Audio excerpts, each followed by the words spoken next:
오늘도 하나님을 예배하러 나오신 여러분들을 환영합니다. 축복합니다. 하나님께서 우리 모두에게 우리 영혼의 심령의 삶에 복 주시기를 원합니다. 우리 모두 일어나셔서 예수 피를 힘입어 찬양하며 하나님 앞에 나아가겠습니다.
십자가에 모여 완전하신 사랑 힘입어 나아갑니다.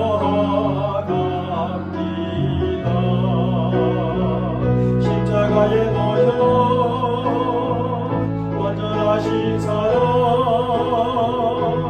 힘입어 예배합니다. 자격 없는 내 힘이 아닌 자격 없는 내 힘이 아닌 오직 예수님의 보혈로 자격 없는 내 힘이 아닌 오직 예수님의 보혈로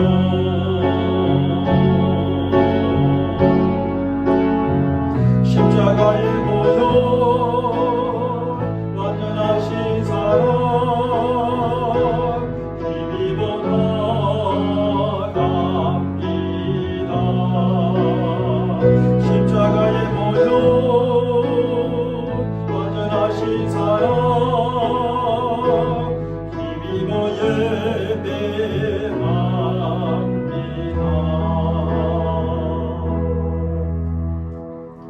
하나님 아버지, 우리에게는 하나님의 보호자 앞으로 나갈 수 있는 아무런 자격이 없음을 고백합니다. 우리에게 있는 것이라고는 하나님께서 기뻐하지 않는 죄요, 부정이요, 더러움밖에 없음을 고백하며 오직 예수 그리스도의 보혈의 피로 청결하게 되어 하나님의 보호자 앞에 나아가오니 하늘의 하나님께서 우리 한 사람 한 사람을 받으시며 우리 예배를 헌명하여 주옵소서. 하나님의 기쁨이 되게 하시고 영광이 되게 하옵시며 하나님의 시는 은혜와 또 축복과 평강이 넘치는 우리의 삶의 현장이 되게 인도하여 주옵소서. 우리 주 예수 그리스도의 이름으로 간절히 기원하옵나이다. 아멘. 전능하사 천지를 만드신 하나님 아버지를 내가 믿사오며 그 외아들 우리 주 예수 그리스도를 믿사오니 이는 성령으로 잉태하사 동정녀 마리아에게 나시고 본디오 빌라도에게 고난을 받으사 십자가에 못 박혀 죽으시고 장사한 지 사흘 만에 죽은 자 가운데서 다시 살아나시며 하늘에 오르사 전능하신 하나님 우편에 앉아 계시다가 저리로서 산 자와 죽은 자를 심판하러 오시리라. 성령을 믿사오며 거룩한 공예와 성도가 서로 교통하는 것과 죄를 사하여 주시는 것과 몸이 다시 사는 것과 영원히 사는 것을 믿사옵나이다. 아멘. 우리 모두 하셔서 생명의 찬양 18장 나는 찬양하리라 찬양하겠습니다.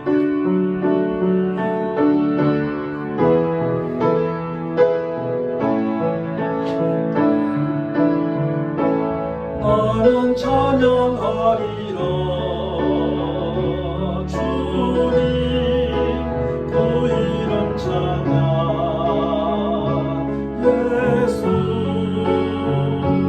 거신 주 이름 난 찬양하리라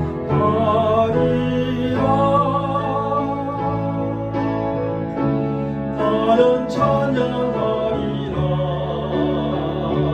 주님 그 이름 찬양 예수 거신 주 이름 난 찬양하리라 나는 영광 돌리리 나는 영광 돌리리 주께 영광의 이름 예수 거신 주 이름 난 찬양하리라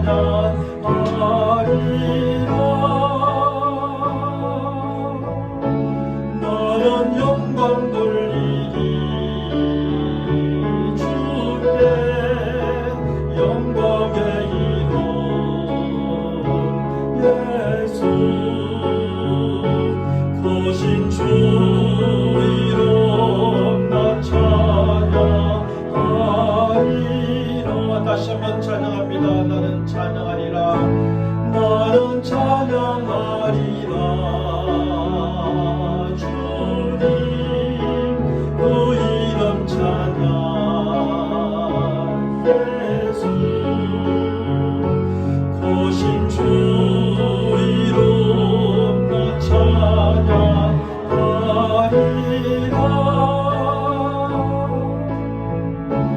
나는 찬양하리라 주님 그 이름 찬양 예수 거신 주 이름 난 찬양하리라 나는 영광 돌리리 나는 영광 돌리리 주께 영광의 이름 예수 거신 주 이름 난 찬양하리라 나는 영광 돌리리 주께 영광의 이름 예수 거신 주 이름 난 찬양하리라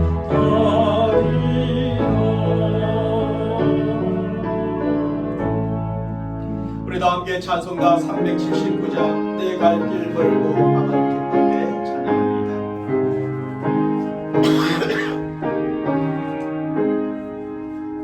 내 갈 길 걸고 방언 기쁜 데에 빛 대신 주 저냥 집을 향해 가는 길 비추소서 내가는 길 알지 못하나 한 걸음씩 널 인도하소서 이전에 방탕하게 지낼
하나님의 말씀 보겠습니다. 하나님의 말씀은 창세기 35장 16절로 29절까지 말씀이 되겠습니다.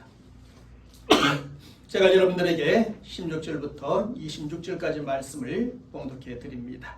그들이 베델에서 길을 떠나 에버랏에 이르기까지 얼마간 거리를 둔 곳에서 라헬이 해산하게 되어 심히 고생하여 그가 난산할 즈음에 산파가 그에게 이르되 두려워하지 말라. 지금 내가 또 등남하니라 하매 그가 죽게 되어 그의 혼이 떠나리 할 때에 아들의 이름을 베노니라 불렀으나 그의 아버지는 그를 베냐민이라 불렀더라.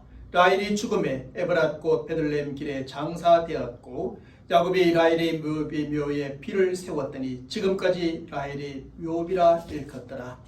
이스라엘이 다시 길을 떠나 에델 망대를 지나 장막을 쳤더라. 이스라엘이 그 땅에 거주할 때 르우벤이 가서 그 아버지의 첩 비라와 동침하매 이스라엘이 이를 들었더라. 야곱의 아들은 12이라. 리아의 아들들은 야곱의 장자 르우벤과 그 다음 시몬과 레이와 유다와 이사갈과 스불론이요. 라헬의 아들들은 요셉과 베냐민이며 라헬의 여종 비라의 아들들은 단과 납달리요. 리아의 여종 실바의 아들들은 갓과 아세디니 이들은 야곱의 아들이요 밧단 아람에서 그에게 낳은 자더라. 아멘. 오늘은 지난주의 말씀을 요약하며 오늘 주어진 본문의 말씀의 의미를 함께 생각해 보고자 합니다. 우리는 지난 주일에 하나님의 위대한 글작품에 대하여 생각해 보았습니다.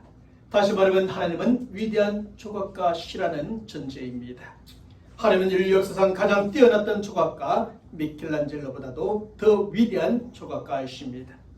가장 위대한 조각가이시요 위대한 조각가이신 하나님은 한 손에 망치 다른 한 손에는 정을 잡고 죄로 말미암아 일그러진 사람의 형상을 다듬어 가십니다. 그렇게 하심으로 하나님께서 본래 만들으신 하나님의 형상을 닮은 위대한 글작품으로 만들어 주시지요. 하나님은 부패하고 타락하여 모나고 거칠어진 사람의 성품을 쪼아내고 갈아 다듬어 가십니다. 그렇게 하심으로 하나님께서 본래 창조주신 둥글고 부드러운 성품을 가진 위대한 글작품으로 만들어 주시는 것입니다. 그런데 하나님께서 이렇게 다듬고 또 다듬어 만들으신 위대한 글작품 중에 하나가 바로 야곱이라는 것입니다. 사실 야곱이라는 그의 이름의 뜻대로 간사한 자, 속이는 자, 약탈자로서 남의 것을 빼앗아서 자기의 이익을 채우는 사람이었습니다. 그는 간사하게 아버지와 형을 속여 하나님 나라의 상속자와 축복을 가로채 버리지요. 그는 자신의 이익을 위해서 온갖 세상적이고 인간적인 방법과 수단을 다 동원하며 살아가게 되지요. 그는 하나님을 찾고 믿고 의지하기보다는 오직 자신의 힘과 능력과 지식과 깨와 경험만을 믿고 의지하며 살아갑니다. 바로 이런 점에서 우리는 야곱에게서 하나님의 형상을 닮은 모습을 찾아볼 수 없고 좋은 성품을 발견할 수도 없습니다. 그랬던 야곱이 하나님의 위대한 글작품이 되었다는 것입니다. 야곱은 위대한 조각가이신 하나님의 손에 들려지고 다듬어져서 하나님의 형상을 담고 둥글고 부드럽고 온유한 예수님의 성품을 가진 위대한 글작품이 되어진 것입니다. 실제로 우리는 하나님의 위대한 글작품이 된 야곱에게서 크게 세 가지의 변화를 발견하게 됩니다. 먼저는 야곱의 이름으로의 변화로서 간사한 자요, 속이는 자요, 약탈자라는 의미의 야곱에서 승리자라는 의미의 이스라엘로 바뀌어지게 됩니다. 그래서 이후로부터는 더 이상 그를 야곱이라 불리지 아니하고 이스라엘이라 불려지게 되고 결국 승리자의 삶을 살아가게 된 것입니다. 다음은 야곱의 성품의 변화로서 그는 나쁜 성품에서 좋은 성품의 사람으로 변화되어졌습니다. 그래서 이후로 그는 그의 삶을 볼 때에 욕심을 버리게 되고 더 이상 간사한 자, 속이는 자, 약탈자로 살지 않습니다. 그런 모습을 발견할 수가 없게 됩니다. 마지막은 야곱의 신앙의 변화로서 하나님을 믿지 않고 의지하지 않으며 살았던 그가 하나님을 믿고 의지하는 참된 신앙의 사람으로 변화되어진 것입니다. 그래서 지금까지 오직 자신의 힘, 지식, 깨, 경험만으로 살아오던 그가 드디어 하나님을 믿고 의지하며 살아가게 되는 것입니다. 바로 이것이 하나님께서 만들어주신 글작품으로서 야곱의 변화된 모습이요 삶이었습니다. 사랑하는 여러분, 그러면 하나님께서는 어떻게 야곱을 하나님에 대한 걸작품으로 다듬으셨나요? 우리가 지난주에 살펴보았던 것처럼 첫째로 하나님은 말씀을 통해서 야곱을 위대한 걸작품으로 다듬으셨습니다. 다시 말하면 하나님께서는 야곱을 찾아오셔서 말씀하시고 또 말씀하심으로 야곱을 위대한 걸작품으로 다듬어 가셨다는 겁니다. 때로는 위로와 격려의 말씀으로, 때로는 책망과 경고의 말씀으로, 때로는 약속과 소망의 말씀으로 야곱을 위대한 걸작품으로 계속 다듬어 가신 겁니다. 우리들도 자녀들을 키우며 또 자녀들의 성품을 만들어갈 때 끊임없이 말하지 않습니까? 이렇게 해야 된다. 이렇게 안 하면 안 된다. 때로는 위로하고 격려하면서, 때로는 책망도 하면서, 때로는 이렇게 할 때 너에게는 이런 미래가 약속되어 있다고 하는 소망을 심어주면서 말입니다. 하나님께서는 그렇게 야곱의 성품을 만들어 가시고 다듬어 가셨던 겁니다. 둘째로 하나님은 사람을 통해서 야곱을 위대한 걸작품으로 다듬어 주셨지요. 다시 말하면 하나님께서는 야곱이 만났던 수많은 사람들, 다양한 사람들과의 관계를 통해서 야곱을 위대한 걸작품으로 다듬어 주셨다는 것입니다. 실제로 강가의 돌이 함께 구르고 서로 부딪히면서 둥글고 부드러워지는 것처럼 야곱도 많은 사람과 함께 지내고 서로 부딪히는 가운데 위대한 걸작품으로 다듬어 주셨던 겁니다. 셋째로 하나님은 고난을 통해서 야곱을 위대한 걸작품으로 다듬으셨습니다. 하나님께서는 야곱의 삶 속에 여러 가지 고난을 쉬고 그 고난을 통해서 야곱을 위대한 걸작품으로 다듬어 가신 것입니다.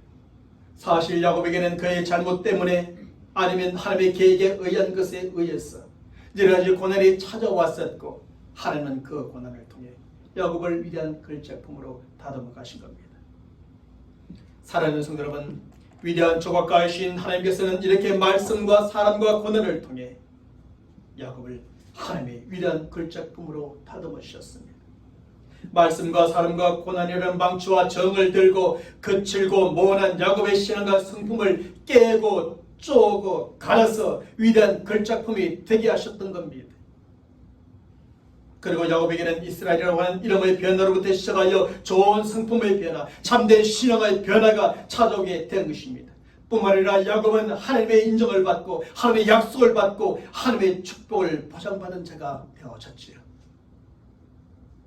그랬던 만큼 이제부터의 야곱의 인생은 어떻게 전개되리라고 생각되고 기대되어집니까? 야곱의 인생은 이제 평탄되려요 만사 형통하게 전개되리라고 생각되며 기대되어지는 겁니다. 그에게는 더 이상 아무 걱정도 염려도 힘든 것도 어려운 것도 고통도 슬픔도 눈물도 고난도 없을 것이라고 생각되고 기대되어지는 것입니다.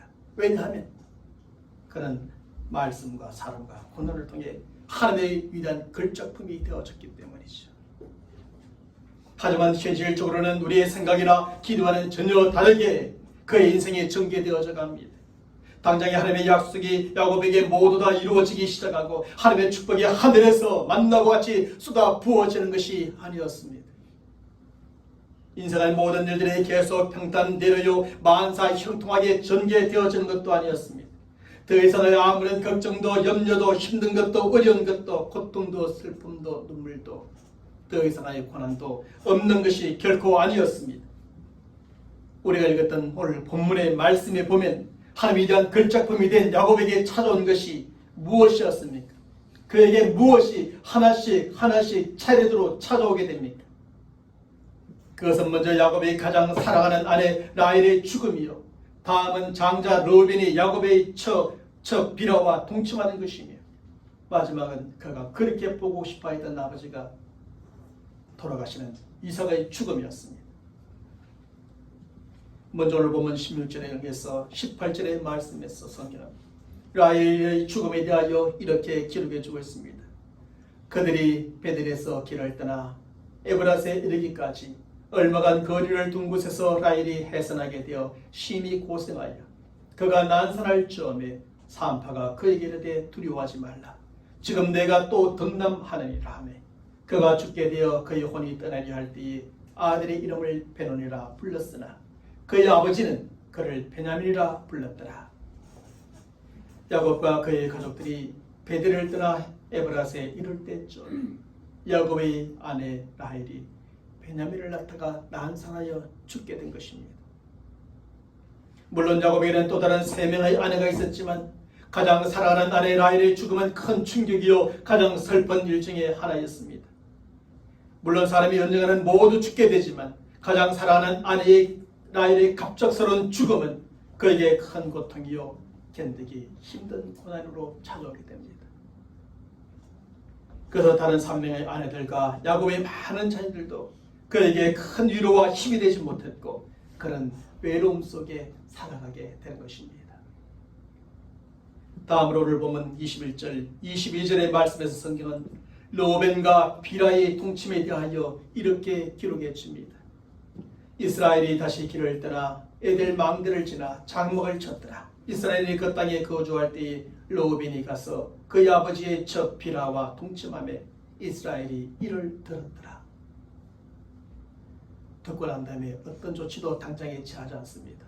사실 이 일은 너무나 부끄러운 일이요 수치스러운 일이었기 때문이겠죠. 야곱과 그의 가족들이 에브라스를 떠나게 되고 에델에 거주할 때 다른 사람들에게는 말할 수 없는 숨기고 싶은 너무나 부끄럽고 수치스러운 그 일이 발생하게 된 겁니다. 르우벤이 누구입니까? 야곱의 장자 아닙니까? 장자 르우벤이 그의 아버지 야곱의 아내요 그의 어머니가 되는 비라와 동침을 하였던 겁니다. 이것은 성적으로 심히 부패하고 타락한 죄악이요 특별히 야곱에게는 너무나 부끄럽고 너무나 수치스러운 일이었겠지요. 그래서 그는 아무 말도 하지 않고 그런 사실에 대하여 알고 있다고만 성경은 기록해 줍니다. 그리고 오랜 후에 르우벤은 야곱 아버지로부터 장자로서의 지위와 상속권을 모두 박탈당하게 됩니다. 나중에 12 아들들에게 아버지로서 축복을 해줄 때 첫째 장자에게 장자권에 대한 상속의 축복을 해주지 않습니다. 다 박탈시켜버립니다. 그만큼 야곱에게 그 일은 상처였고 아무에게나 말할 수 없는 부끄럽고 수치스러운 일이었던 겁니다. 그 다음으로 오늘 보면 28절과 29절의 말씀에서 성경은 이삭의 죽음에 대하여 기록해주고 있지요. 이삭의 나이가 180세라 이삭의 나이가 많고 늙어 기운이 다하며 죽어 자기 열조에게로 돌아가니 그의 아들 에서와 야곱이 그를 장사했다라고 말입니다. 이번에는 야곱과 그의 가족들이 에델을 떠나 기럇 아라바의 마물의 상수리 나무 아래에 갔을 때에 일어난 일이었습니다. 그것은 야곱의 아버지 이삭이 180세의 나이가 많고 늙어 기운이 다하여 죽은 것입니다. 사실 야곱은 부모님과 고향을 떠난 지 무려 20년 만에 다시 고향으로 돌아왔고 아버지를 뵙게 되었습니다. 하지만 그 후로 그리 오랜 시간이 지나지 않아 그렇게 보고 싶었던 아버지가 죽음을 맞이하게 된 겁니다.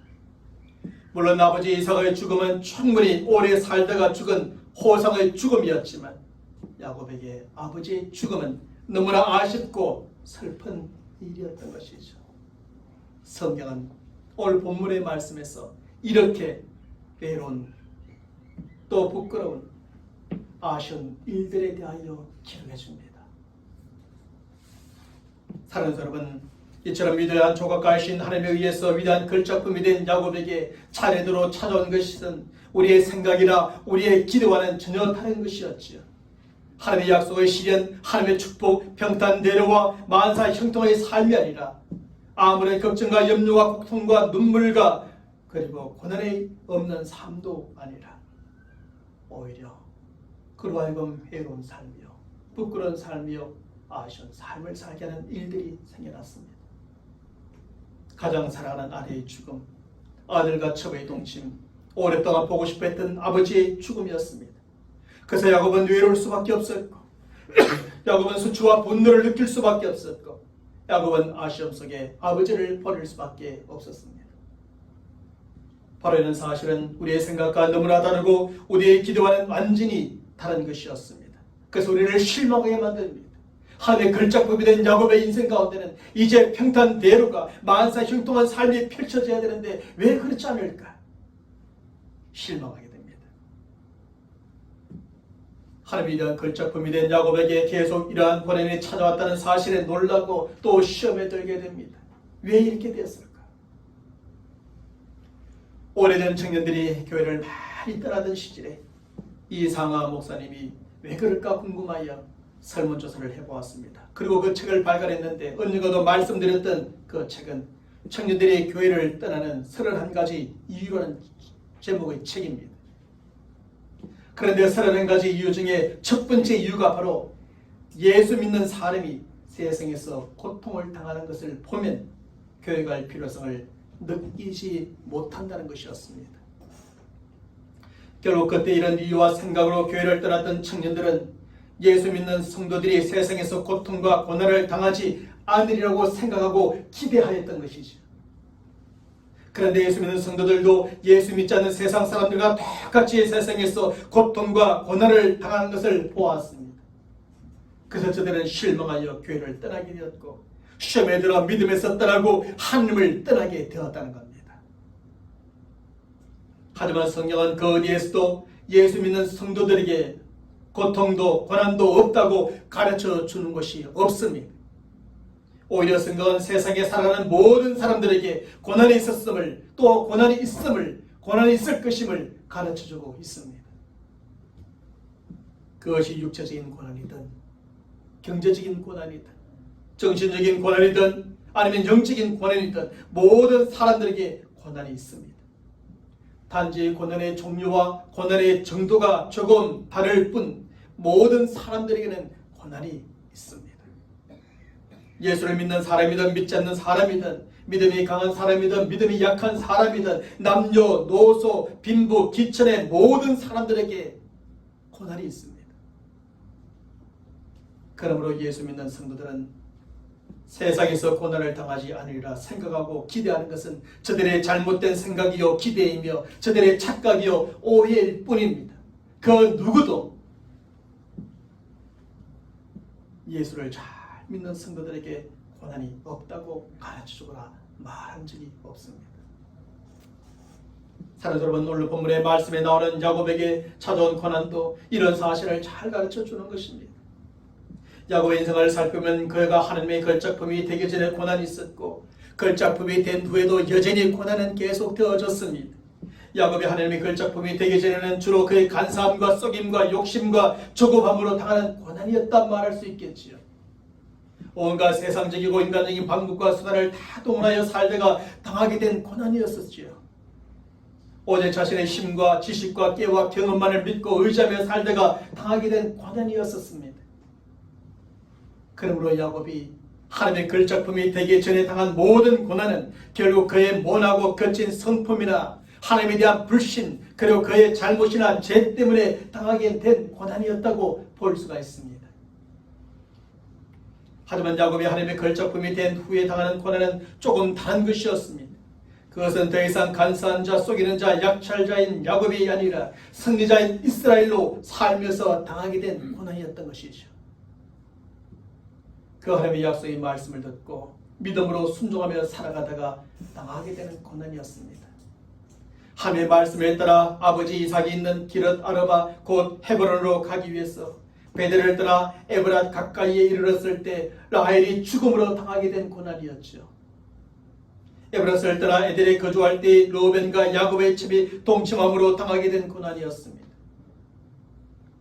그러므로 야곱이 하나님의 걸작품이 된 후에 당한 모든 고난을 분석해보면 그의 모나고 거친 성품이나 불신이나 잘못이나 죄 때문에 당한 고난이 아니었습니다.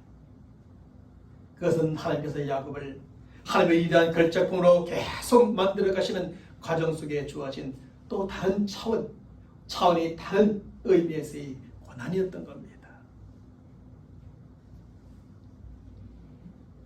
사실 야곱이 말씀과 사람과 고난을 통해 하나님의 위대한 걸작품이 되었다고 그것으로 모든 것이 끝난 것이 아니었던 겁니다.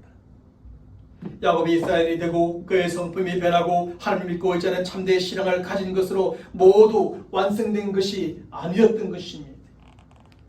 하나님께서 야곱을 하나님의 위대한 걸작품으로 계속 만들어 가시는 과정이 있었던 겁니다. 과거에도 지금도 앞으로도 말입니다. 그리고 그 과정은 한때로 끝나지 않고 10년, 20년, 30년 그리고 죽을 때까지 평생 계속되어지는 과정이었습니다. 그래서 이후에 기록되어져 있는 야곱의 전생을 보면 이후에도 야곱에게는 고난이 계속하여 찾아오게 됩니다. 어떤 고난이 찾아옵니까? 사랑하는 아들 요셉이 형들에 의해서 팔렸죠. 죽음을 당했다는 소식을 듣고 그 인생 대부분의 기간 동안은 요셉이 죽은 줄로 알면서 살아가는 애로움의 삶이요, 슬픈 삶이 고난이 찾아옵니다. 언제까지 이러한 고난이 계속 찾아오게 됩니까?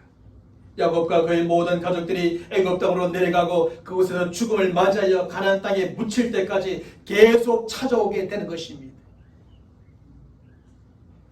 어떤 사람들은 예수 믿는 성도들은 세상에서 고난을 당하지 않으리라 생각하는데 그렇지 않습니다. 예수를 믿음으로 구원과 영원한 생명을 얻은 후에는 고난을 당하지 않으리라 기대하는데 그렇지 않습니다. 예배를 잘 드리고 신앙생활을 잘하면 고난을 당하지 않으리라 생각하는데 그렇게 생각하지 것이 잘못된 것입니다. 교회 잘 나오고 봉사를 열심히 하고 헌금을 많이 하고 자선에 힘쓰면 고난을 당하지 않으리라 기대하는데 그렇게 생각하는 것은, 그렇게 기대하는 것은 저들의 착각이요 오해일 뿐입니다. 잘못 알고 있는 겁니다. 예수를 믿음으로 구원을 받기 전에도 고난이 있고 구원을 받은 후에도 여전히 고난이 있습니다. 단지 구원을 받은 후에 있는 고난은 구원을 받기 전에 있는 고난과 또 다른 차원의 고난일 뿐인 것이죠. 그리고 여기에서 또 다른 차원의 고난이란 하나님께서 우리를 하나님 위대한 걸작품으로 계속하여 만들어 가시는 가정 속에 주어지는 고난인 겁니다. 그래서 우리가 하나님 위대한 걸작품으로 완성될 때까지 계속 주어지게 됩니다. 예수 믿기 전에 주어지는 고난과 차원이 좀 다른 의미에서 말입니다. 우리가 완전하신 하나님의 형상을 회복하고 온전하신 예수님의 성품을 가질 때까지 고난은 계속 주어지는 것입니다. 우리가 구원의 완성과 영화의 단계에 이르고 저 천국에 들어가 하나님의 품에 안기는 그 순간까지 우리의 고난은 계속 주어지는 것입니다. 그러므로 우리는 우리에게 이런저런 고난이 있다고 해서 실망하거나 시험에 들어서는 안 됩니다. 고난 때문에 실망하여 교회를 떠나서는 안 되고 시험에 들어 믿음에서 떠나거나 하나님을 떠나서는 안 됩니다. 그러면 우리는 우리에게 고난이 닥쳐올 때 어떻게 해야 합니까? 어쩌면 이해할 수 없는, 우리가 도무지 이해되지 않는 고난이 찾아올 때 어떻게 해야 합니까? 야고보는 야고보서 5장 11절에 말씀했어. 성경의 인물 가운데 가장 크고 많은 고난을 겪었던 욥의 사례를 통해 이렇게 말해줍니다. 보라, 인내하는 자를 우리가 복되다 하나니 너희가 욥의 인내를 들었고 주께서 주신 결말을 보았다고 말합니다. 다시 말하면 욥은 그 크고 많은 고난을 끝까지 참고 기다리는 인내로 극복하고 결국 복된 결말을 보게 되었다는 것입니다. 욥의 사례처럼 우리에게도 이해할 수 없는, 이해되지 않는 또 다른 차원의 고난이 찾아올 때 이러해야 함을 가르쳐줍니다.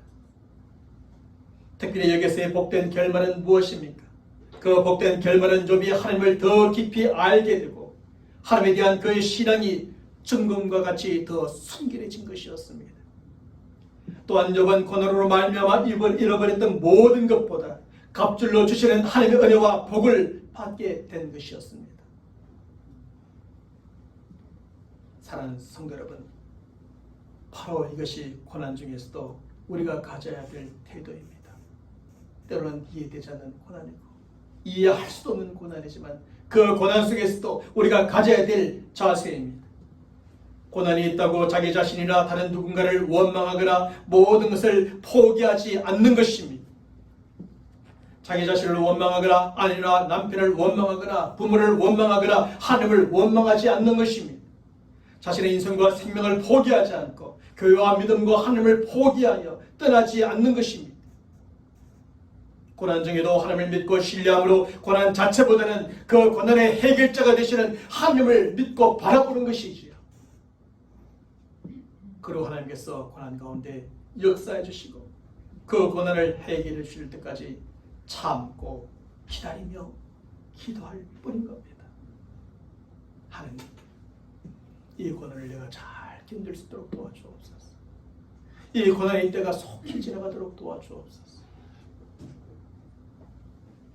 참고 기다리며 기도할 때 어떻게 하십니까? 하나님께서 역사하시는 것입니다. 우리가 이렇게 모든 고난 가운데 이해할 수 없는 고난이 주어질 때 믿음으로 참고 기다리면 우리는 그 가운데서 모든 고난을 극복하고 결국 복된 결말을 보는 믿음의 승리자들이 되어지는 겁니다. 욥이 그랬던 것처럼 말입니다. 야곱이 앞으로 그런 인생을 살아가는 것처럼 말입니다. 사는 사람은 어떤 고난 가운데 있습니까? 어떤 어려움 가운데 있습니까? 왜 나에게 이런 고난이 있어요?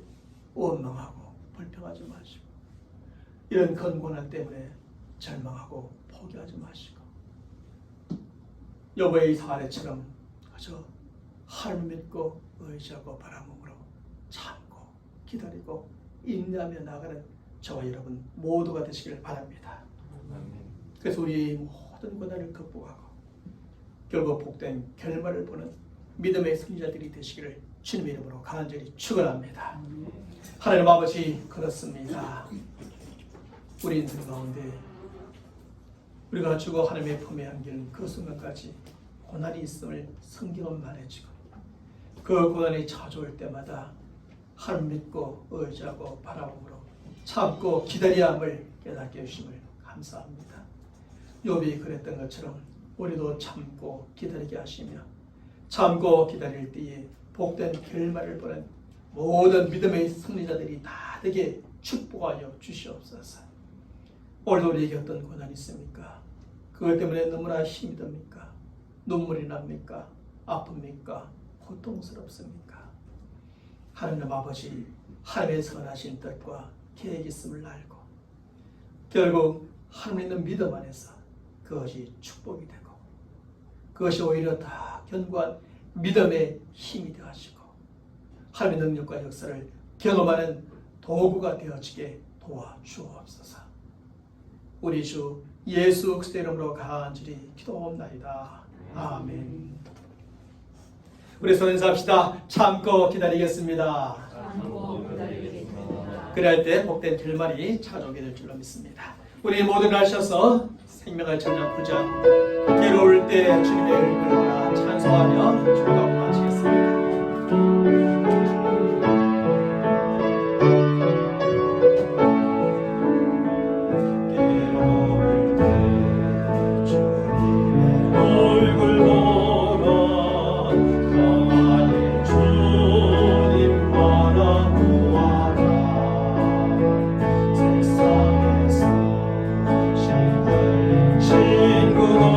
친구노라 이노의 주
주 예수 그리스도의 은혜와 하나님 아버지의 무한하신 사랑하심과 성령님의 교통하심과 역사하심과 충만하여 주심이 우리가 살아가는 인생 가운데 때로는 이해할 수 없는 고난이, 어려운 일들이, 문제들이 많이 있지만 그 가운데서도 결코 포기하지 아니하고 원망하지 아니하며 오직 하나님 믿고 의지함으로 참고 기다려 복된 결말을 보고 믿음의 승리자가 되기로 다짐하는 모든 믿음의 사람들 머리 위에 저들의 간절한 기도의 제목들 위에 또 살아가는 한 주간의 삶의 일터 가운데 지금부터 영원토록 함께 있을지어다.